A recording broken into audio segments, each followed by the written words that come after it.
ठीक है, तो चार क्वांटिटी हमने डिफाइन कर दिया। उसके बाद पांचवें नंबर पे हम डिफाइन करेंगे यहाँ पे मोल को।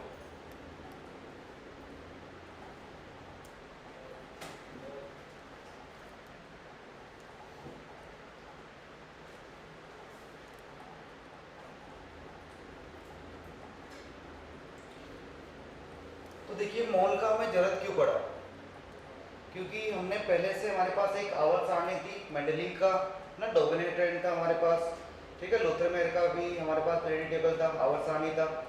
लेकिन उन सब में दिक्कत ही आ रही थी कि वो सारे परमाणु भार पे आधारित थे, और जो भी हम प्रॉपर्टीज होती है, गुणधर्म होते हैं कोई भी परमाणु के, वो किस पे निर्भर करते हैं, परमाणु क्रमांक पे, है ना। परमाणु क्रमांक का मतलब प्रोटॉनों की संख्या पे। तो जैसे रिएक्शन होगी वो भी एक गुणधर्म है कि नहीं है, गुणधर्म या तो फिजिकल हो सकते हैं, भौतिक हो सकते हैं, या फिर रासायनिक हो सकते हैं। रासायनिक में रिएक्शंस होगी, तो रिएक्शंस होगी वो किस पे निर्भर करेगी, भार पे तो निर्भर नहीं करेगी डायरेक्टली, भार पे वैसे तो करेगी, मतलब कितना हम ज़्यादा भार ले रहे हैं, कितना द्रव्यमान ले रहे हैं, उस पर डिपेंड करेगी। लेकिन अगर एक से ज़्यादा आपस में रिएक्शन कर रहे हैं तो किसका कितना भार द्रव्यमान रिएक्ट करेगा, किसका कितना बच जाएगा, ये सारा डायरेक्टली हम बाहर से नहीं निकाल सकते, क्योंकि जो प्रॉपर्टीज है, गुणधर्म है, किसका फंक्शन है, किस पे निर्भर कर रही है, परमाणु क्रमांक पे। परमाणु क्रमांक क्या होता है, प्रोटॉनों की संख्या, और किसी परमाणु में प्रोटॉनों की संख्या फिक्स है। तो अगर मान लो जैसे आपको बोलते कि कहीं पे आपका 10 परमाणु है और एक परमाणु कार्बन, 10 कार्बन परमाणु है, तो उसमें कितने प्रोटॉन हो जाएंगे, 10 कार्बन परमाणु है तो कितने प्रोटॉन हो जाएंगे, एक परमाणु में कितने प्रोटॉन होते हैं कार्बन में, 6 होते नहीं होते, 6, तो 10 में कितने हो जाएंगे, 60 हो जाएंगे। तो आप क्या करो, 60 परमाणु में कितनी रिएक्शन हो रही है, कितने हाइड्रोजन के साथ में, कितने ऑक्सीजन के साथ में रिएक्ट करेंगे, या फिर हम ऐसे बोल सकते हैं एक परमाणु में क्या है, इलेक्ट्रॉनों की जो प्रोटॉनों की संख्या का एक बंडल है। तो अगर मैं परमाणुओं की संख्या, या तो हम परमाणु की संख्या ले सकते हैं, या फिर हम क्या ले सकते हैं, प्रोटॉनों की संख्या ले सकते हैं। दोनों का मतलब क्या है, सेम है, क्योंकि एक परमाणु में प्रोटॉन की संख्या क्या है, सेम है, तो उसी रेशियो में वो रिएक्शन होती रहेगी। इसलिए हमें जब भी रिएक्शन करेंगे तो हमें किसकी क्या चाहिएगा, जब भी कोई रिएक्शन करेंगे उसमें हमें क्या चाहिएगा, ओनली बाहर से काम नहीं चलेगा हमारा, बाहर दिया होगा ठीक है, उससे रिएक्शन हो जाएगी, लेकिन जो हमारी कैलकुलेशन करेंगे कौन कितना बन रहा है, किसका कितना जरूरत है, ये सारी बाहर से नहीं कर सकते। हमें क्या चाहिए, परमाणुओं की संख्या चाहिए या प्रोटॉनों की संख्या चाहिए ना। तो प्रोटॉनों की संख्या को हम परमाणुओं की संख्या के रूप में हल करेंगे, ठीक है। तो परमाणुओं की संख्या चाहिए तभी आप सोल्व कर सकते हो। अब परमाणुओं की संख्या मान लो कितना हो गया, बहुत ज्यादा हो गया, आपके पास है 10 परमाणु है, मान लो आपको ऐसे बोले कि ए के 10 परमाणु और बी के 20 परमाणु, यहाँ पे 30 परमाणु, इस टाइप से रिएक्शन हो रही है। एक ए के लिए 2 बी का जरूरत है, कोई भी उत्पाद बनाने के लिए, प्रोडक्ट बनाने के लिए जब एक ए चाहिए और 2 क्या चाहिए, बी चाहिए। तो अगर हमने 10 परमाणु लिया ए के और 30 परमाणु किसके लिए, बी के लिए, तो कौन पहले खत्म होगा, देखो एक जो बी है वो क्या होना चाहिए, ए का दोगुना होना चाहिए। ए कितना लिया हमने और बी कितना लिया है, 30, तो दुगने से भी ज्यादा है, तो कम कौन है यहाँ पे, ए कम है ना, जिसका मतलब ए पहले खत्म हो जाएगा। तो यहाँ से हम कैलकुलेशन कर सकते हैं, नहीं कर सकते। मान लो आपको ऐसे देखिए, यहाँ पे 50 करोड़ ए परमाणु है, यहाँ पे मान लो 300 करोड़ ए परमाणु है, तो कैलकुलेशन करने में डिफिकल्टी होगी कि नहीं होगी, क्योंकि बड़ा नंबर आ गया। तो जब बड़े नंबर में हम कैलकुलेशन करते हैं डायरेक्टली तो हमें डिफिकल्टी हो सकती है, परेशानी हो सकती है। तो हम क्या करेंगे, बड़ी संख्या उसको क्या कर देंगे, एक बंडल की फॉर्म में कर देंगे ना। जैसे मान लो आप जनरल में कैलकुलेशन करते हो, है ना, तो कहीं पेन वगैरह या कोई भी आइटम खरीदना होता है तो आप डजन के भाव से ले लेते हो, तो डजन क्या हो गया, मान लो 60 होते, तो 60 को आपने क्या बोल दिया, 5 डजन। तो एक तो 60 बोलते हैं कि 60 कहीं पे कैलकुलेशन करना, आपने उसको बंडल बना के 5 बंडल के बना दिए, तो क्या हो गया, अब कैलकुलेशन हमारी आसान हो गई, हमें 5 बंडल के भाव से देखना पड़ेगा। मान लो कहीं पे कहीं वेट ला रहे हैं, है ना, और कहीं पे 10,000 किलो है, तो उसको हम 10,000 किलो नहीं बोल के हम बोलते 10 टन, तो बोलना आसान हो गया नहीं हो गया। 1 टन का मतलब 1,000 किलो, ना, क्विंटल का मतलब होता है 100, 1 क्विंटल का मतलब 100 किलो, टन का मतलब 1000 किलो। तो बहुत आसान हो गया बोलना। तो जैसे जैसे बड़ा नंबर आएगा तो हमारा कैलकुलेशन करना बहुत डिफिकल्ट हो जाता है, परेशानी वाली बात हो जाती है। तो हम क्या करेंगे, बड़ी संख्या को बंडल बना देंगे ताकि वो क्या होता है, छोटी संख्या की तरह लगे। तो ताकि हम कैलकुलेशन क्या कर लें, आसानी से कर ले। जैसे आपने परमाणु उसमें किया एटॉमिक स्ट्रक्चर में, परमाणु संरचना में जो कैलकुलेशन आती 10 की पावर -13 15 इस टाइप से आ रहा था, -34, तो बहुत डिफिकल्टी हो रही थी। उसकी बजाय बता आसान कैलकुलेशन होती तो हम आसानी से कर लेते। तो मोल कॉन्सेप्ट में हमारे चीजें आसान हो, उसके लिए हमने क्या किया, एक बड़ी संख्या को छोटी संख्या में कन्वर्ट करने के लिए क्या डिफाइन कर दिया, मोल डिफाइन कर दिया। तो मोल में जैसे डजन में 12 होते हैं, वैसे मोल में एक संख्या होगी, है ना। तो कोई भी हमारा बहुत सारा है उसको हम क्या करेंगे, मोल में कन्वर्ट कर लेंगे। और जो हमारा प्रोसेस है, जो भी हम सोल्व करेंगे, क्या करेंगे, मोल की फॉर्म में सोल्व कर लेंगे उसको। तो कैसे सोल्व करते हैं, पहले इसका आइडिया कहाँ से है। तो हमने बोला यहाँ पे कि अगर हम मापते हैं यहाँ पे परमाणु भार को AMU में, तो ये तो हमारे काम का नहीं है, मशीन को थोड़ी बोलोगे आप। जैसे आपको केमिस्ट्री में लैब में कोई भी प्रैक्टिकल करना और आपने बोला मशीन को कि मेरे को 12 AMU द्रव्यमान चाहिए, तो 12 AMU का मतलब कितना हो जाएगा, 12 गुना 1.67 गुना 10⁻24, और -100 तो नाप ही नहीं सकते मशीन से। मशीन से तो माइनस का कितना जा सकते हैं, -3 तक -4 तक कितने नापते हैं। कोई मशीन से आप देखते हो तो कितना होता है, 0.00006 तक कैलिब्रेशन होता है। 10 की पावर -6 से ज़्यादा नाप ही नहीं सकते, है ना। इतना ही कैलिब्रेशन होता है उसका, ज़्यादा नहीं नाप सकते। फिर उसके लिए हमें अलग से जो हमारा मिलिकनॉइड ड्रॉप एक्सपेरिमेंट था, ये सारे करने पड़ेंगे नापने के लिए। तो वो तो हम करने बैठेंगे नहीं। तो हम क्या करेंगे, तो हम AMU में तो नहीं नाप सकते, तो हमें क्या लेना पड़ेगा, ग्राम में लेना पड़ेगा। और एक सिंगल परमाणु है, उसका अगर द्रव्यमान लेंगे ग्राम में तो वो तो बहुत कम आएगा, उसको नाप नहीं सकते। इसलिए हमें बहुत सारे परमाणु लेने पड़ेंगे। जब हम बहुत सारे परमाणु लेते तो कितने परमाणु ले, या साइंटिस्ट को कि बहुत सारे अगर हमें परमाणु लेने हैं ताकि उनका द्रव्यमान किस में आ जाए, ग्राम में आ जाए। जैसे 1 ग्राम 2 ग्राम 3 ग्राम इस टाइप से आता है, तो 1 2 3 ग्राम को हम आसानी से नाप सकते हैं। तो साइंटिस्ट सोचा कि कितने परमाणु ले ताकि उनका द्रव्यमान कितना आ जाए, ग्राम में आसानी से आ जाए। तो उन्होंने बोला कि हम इतने सारे परमाणुओं में, देखो क्या होगा, परमाणु भार में प्रोटोनों का, एक प्रोटोन के द्रव्यमान से गुणा कर रहे हैं। 1 AMU का मतलब क्या था, 1 AMU का मतलब क्या था, एक प्रोटोन का द्रव्यमान था, नहीं था। तो एक प्रोटोन का द्रव्यमान है, अगर हमें एक प्रोटोन का द्रव्यमान ही ग्राम में मिल गया, मान लो जैसे कार्बन का है, कार्बन का कितना है 12 AMU, तो 12 AMU का मतलब प्रोटोन का द्रव्यमान, मान लो प्रोटोन का द्रव्यमान 1 ग्राम होता, तो हम क्या बोलते थे, कार्बन का कितना होता था 12 ग्राम। 12 प्रोटोन प्लस न्यूट्रॉन है, और एक प्रोटोन का द्रव्यमान कितना है, एक प्रोटोन का बंडल है हमारे पास, एक सिंगल प्रोटोन नहीं है, प्रोटोन का क्या बंडल है, उस बंडल का द्रव्यमान कितना है 1 ग्राम। तो पूरी कार्बन परमाणु का द्रव्यमान कितना हो जाएगा 12 ग्राम। सिंपल हो गया। तो हमने इसी टाइप से इसको डिफाइन किया कि हमें इतने सारे क्या लेने हैं, प्रोटॉन लेने हैं। तो प्रोटॉनों की संख्या,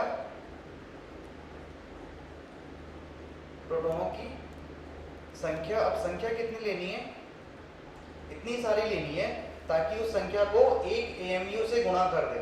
1 AMU का मतलब एक प्रोटॉन के द्रव्यमान से गुणा कर दे, तो जो द्रव्यमान हो किसमें आ जाए, 1 ग्राम के बराबर आ जाए। तो हम फिर क्या करेंगे, 1 ग्राम आ गया द्रव्यमान, तो फिर अब किसी का भी निकालना, जैसे कार्बन का निकालना है तो 1 ग्राम से गुणा कर देंगे, कितना आ जाएगा 12 ग्राम आ जाएगा। ऑक्सीजन का निकालना है तो 16 से गुणा कर देंगे, 16 ग्राम आ जाएगा।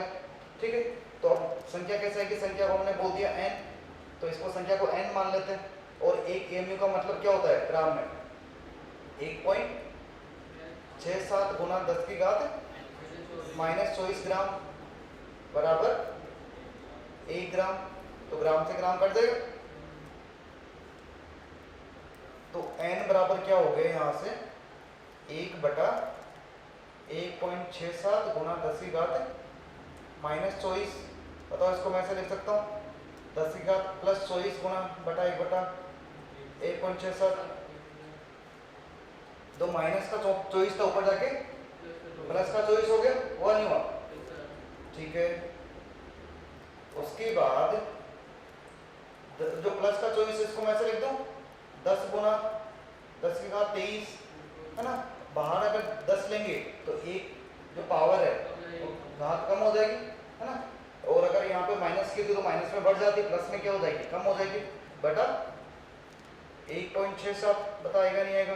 अब 10 को 1.67 से मैं भाग दे दूँ तो यहाँ से आता है जो मान उसको हम बोलते हैं n बराबर, उसको बोलेंगे n बराबर यहाँ से आया था 6.02 इंटू 10⁻23 है ना। इसके आगे भी आता 6.0223 है ना, इस तरह से आता, लेकिन उसको पूरा नहीं लेंगे, इतना ही लेंगे। और कैलकुलेशन में तो अगर हम ऑप्शन देखेंगे, दो ऑप्शन दूर दूर आते हैं है ना, जेईई मेंस और नीट में या किसी भी एग्जाम में अगर ऑप्शन दूर दूर आते हैं तो आपको 6.02 नहीं लेना, ओनली 6 ही लेना होता है ना कैलकुलेशन में।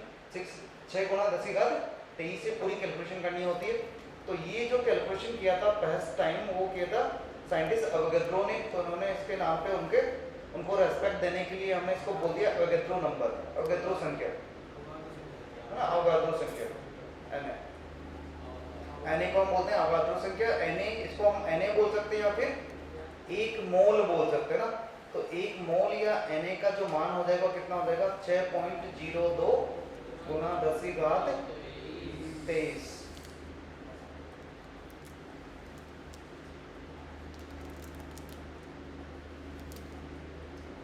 और ये हो जाएगा हमारा, इसको बोल देंगे अवोगाड्रो नंबर। हिंदी में कैसे बोलेंगे इसको ना, आपको लिखना अवोगाड्रो संख्या।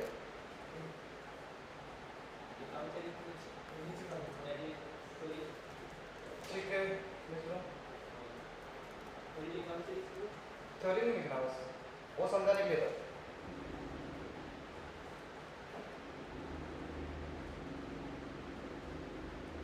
तो बस आपको थ्योरी वगैरह बोर्ड वगैरह बोलता है तो बोर्ड में भी 11th क्लास में तो सब पास हो जाते हैं ना, तो उसके टेंशन नहीं लेना है। उनकी आपको पता होना चाहिए कि 1 मोल का मतलब कितना होता है। वैसे तो क्वेश्चन में दिया होता है 1 मोल इतना होता है, लेकिन कई बार क्वेश्चन में नहीं दे तो भी आपको याद होना चाहिए।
तो इसका हम यूज कहाँ करेंगे? यूज हम तीन तरीके से कर सकते हैं मोल का। ठीक है, तो या तो हमें कोई संख्या दिया होगा, तो जाके आगे जो भी हम कैलकुलेशन करने वाले हैं तो मोल क्या है? संख्या है ना। तो संख्या क्या होगा? इस संख्या से हमें क्या होगा, या तो परमाणुओं की संख्या पता लगेगा या फिर प्रोटॉनों की संख्या पता लग जाएगी। तो ये जो आ रहा है ये प्रोटॉनों की संख्या को बता रहा है ना, रिप्रेजेंट कर रहा है। तो हम जो कैलकुलेशन है आगे प्रोटॉनों की संख्या के रूप में कर सकते हैं या फिर परमाणु संख्या के रूप में कर सकते हैं, या फिर हम बोल सकते हैं कि मोल की टर्म में कर लो। तो आगे जो भी हम कैलकुलेशन करेंगे उसमें परमाणु भार की टर्म में आपने डायरेक्टली कैलकुलेशन करने की कोशिश की तो गलत आएगा, क्योंकि परमाणु भार हमारा रासायनिक और भौतिक जो गुणधर्म होते हैं उनको रिप्रेजेंट नहीं करता है ना। परमाणु क्रमांक करता है, परमाणु क्रमांक को परमाणु करेगा, परमाणु को कौन करेगा? परमाणु की संख्या करेगी। तो परमाणु की संख्या को हम किस में नाप रहे हैं? मोल में नाप रहे हैं। तो जो भी हम कैलकुलेशन करेंगे सारी मोल में करेंगे। तो आगे हम नेक्स्ट जो टर्म लिख रहे हैं 6 नंबर पे, इसको हम बोलेंगे ग्राम परमाणु भार।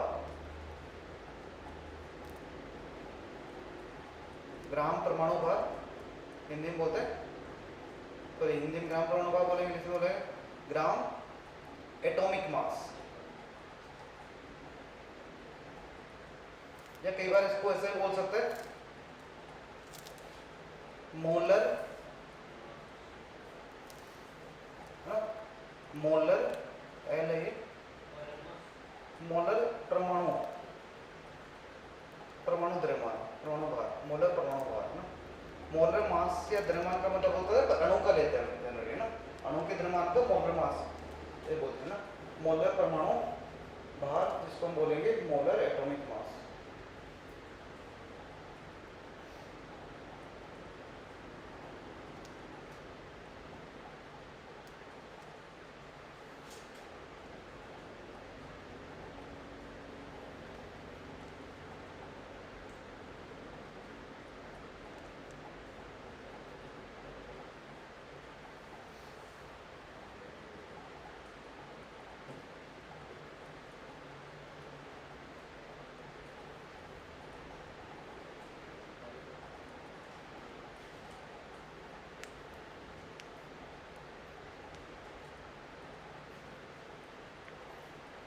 तो ये क्या करेंगे, इसका डेफिनेशन लिख लो।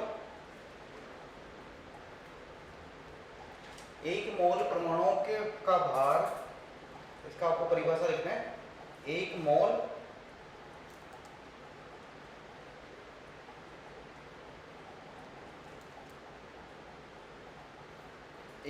परमाणु का भार जो कि ग्राम में मापा गया है,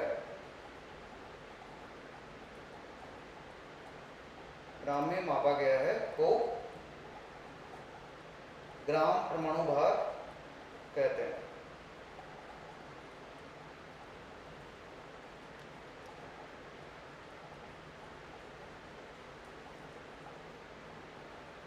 तो ग्राम परमाणु भार कहते हैं। तो जीएम का मतलब यहाँ पे क्या हो जाएगा,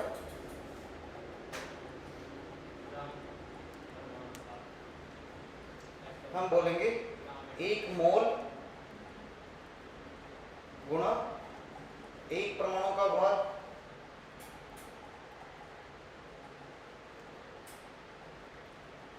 ये लिखा ना परिभाषा में। हमने परिभाषा में क्या लिखा कि एक मोल परमाणु का जितना भार होगा, द्रव्यमान होगा, उसी को हम क्या बोलेंगे, ग्राम परमाणु भार बोलेंगे। तो एक मोल परमाणु का भार कितना होगा, एक परमाणु का भार, उसको एक मोल से गुणा कर दो तो एक मोल का आ जाएगा हमारे पास।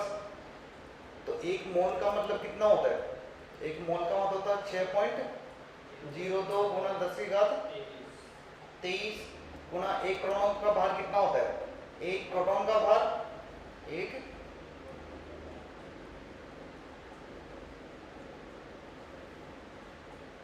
प्रोटॉन का भार गुणा प्रोटॉन प्लस न्यूट्रॉन की संख्या। एक सिंगल परमाणु का निकालना है तो सिंगल परमाणु प्रोटॉन प्लस न्यूट्रॉन होंगे, तो दोनों की संख्या को एक सिंगल प्रोटॉन है उसका भार से गुणा कर देंगे, द्रव्यमान से गुणा कर देंगे तो एक परमाणु का जाएगा, और एक परमाणु को एक मोल से गुणा कर देंगे तो एक मोल परमाणु का जाएगा। तो यहाँ पे बताइए एक प्रोटॉन का भार कितना होता है,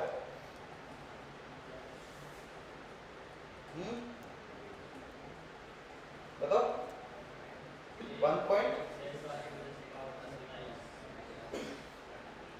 1-24 ग्राम होता नहीं होता, गुना प्रोटॉन प्लस न्यूट्रॉन की संख्या।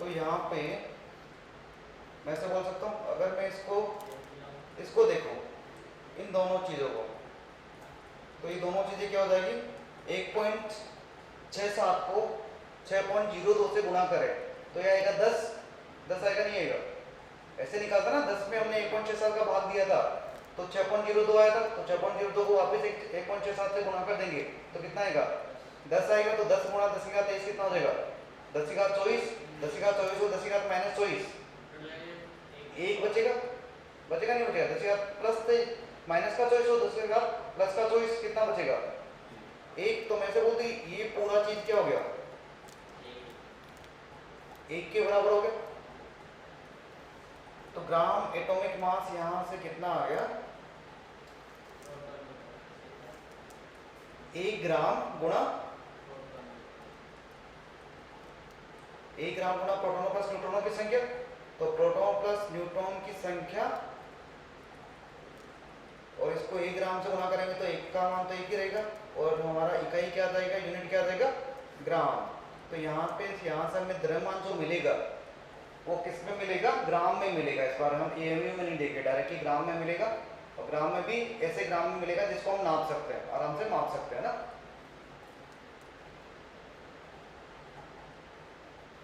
जैसे एग्जांपल अगर हम लें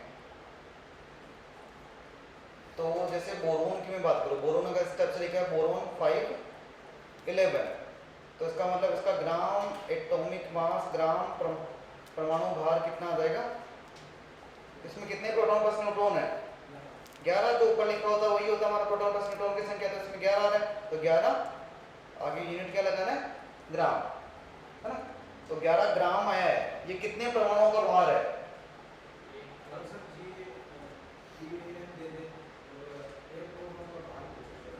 हाँ। तो क्या करेंगे, उल्टा कर देंगे, जो प्रोसेस करें। एक अगर आपको बोले कि ऐसे बोले, आपको आपने पेन खरीद के लाया 1 डजन, है ना, तो 1 डजन आप पेन खरीद के लाए, आपको लगे उसमें 100 रुपये, जैसे मान लो 180 रुपये लगे, है ना। 1 डजन पेन खरीद के लाए, 180 रुपये लगे, उसमें से 2 पेन आपका कोई कजन ले गया, कोई भाई ले गया, आपको उससे पैसे लेने हैं, तो कितने रुपए लोगे,